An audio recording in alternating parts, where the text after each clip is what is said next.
not truly alive, not in the way a person or an animal is.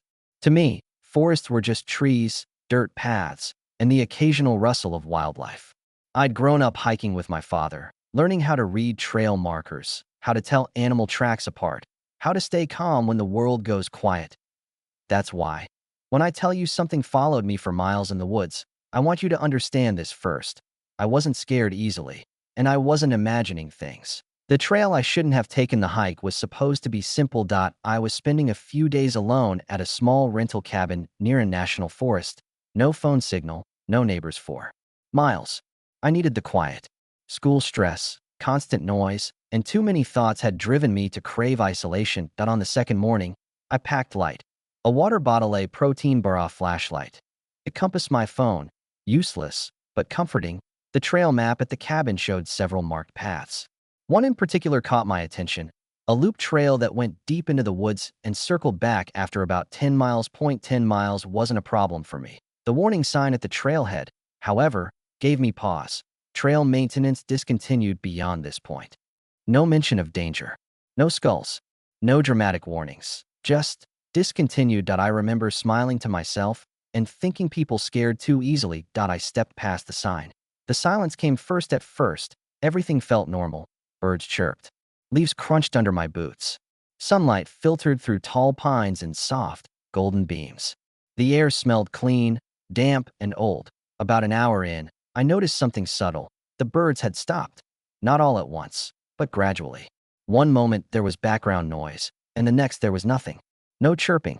No insects. No wind. Silence in the woods isn't peaceful. It's heavy. I stopped walking and listened. Nothing. I laughed nervously, telling myself it was just a coincidence, and kept moving. That's when I heard it. A footstep behind me. The first footsteps. I turned quickly. The trail behind me was empty. Just a long stretch of dirt path twisting between trees. I stood still. A few seconds passed. Then, crunch. Another footstep. Not an echo. Not an animal darting through leaves. A deliberate step. I called out, "Hello." No response. I waited, heart beginning to thump harder than it should have. When nothing happened, I convinced myself it was another hiker who'd fallen behind. Embarrassed by my paranoia, I continued forward. The footsteps returned. Always when I walked. Always stopping when I stopped. Never closer. Never farther. Just there. Whatever it was, it knew the trail. After another mile, I decided to step off the path and let whoever was behind me pass. I moved several feet into the trees and waited. The footsteps stopped. Minutes passed. One walked by. I frowned and stepped back onto the trail. Immediately, crunch. Behind me again. That's when fear began to settle in, because whatever was following me wasn't trying to pass. It was pacing me. I tried to test it. I sped up. The footsteps sped up. I slowed down. They slowed down. I stopped suddenly and spun around. Nothing. No movement. No shape between the trees. No shadows shifting. Just the feeling that I was being watched from everywhere at once. I whispered, "This isn't funny." The woods didn't respond. The smell. Another mile in, the air changed. A faint smell drifted toward me. Damp, metallic, and wrong. Not blood. Not rot. Something colder, like rain that never touched the ground. The smell grew stronger whenever I slowed down. Weaker when I walked faster. That's when it hit me. It wasn't following me for curiosity. It was hurting me. The trail markers were gone. I reached for reassurance by checking the trail markers. They were gone. Not broken. Not knocked over. Gone. No blazes on trees. No posts. Nothing to indicate I was still on the loop trail. Panic crept into my chest. I pulled out my compass. It spun. The needle didn't settle, just rotated slowly, endlessly. I told myself compasses malfunction sometimes. I told myself a lot of things. None of them helped. The footsteps changed at some point. The sound behind me changed. They were no longer human. The rhythm was wrong. Too many steps. Too close together, like something with uneven weight distribution, or too many joints. And now, when I stopped, the footsteps didn't. They circled, slowly, just outside my vision. I finally saw it. I didn't see a face. I didn't see eyes. What I saw was absence. Between two trees, the air looked wrong. Thinner. Darker. Like a shadow that didn't belong to anything. Casting it. It moved when I blinked. Never when I stared directly at it. My body screamed at me to run. So I did. Running made it worse. I ran until my lungs burned. Branches tore at my arms. Roots tripped me. My pack bounced painfully against my back. Behind me, the sound didn't fade. It grew clearer, closer, not rushing, not chasing.